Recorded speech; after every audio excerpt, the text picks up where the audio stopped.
We start watching this piece on National Geographic talking about the plight of the bees.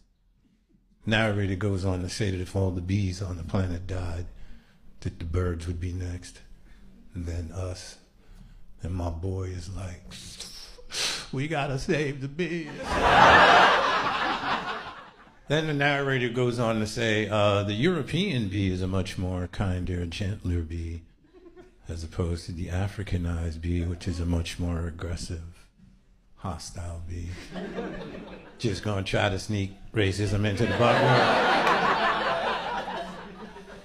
Like European bees are floating around like...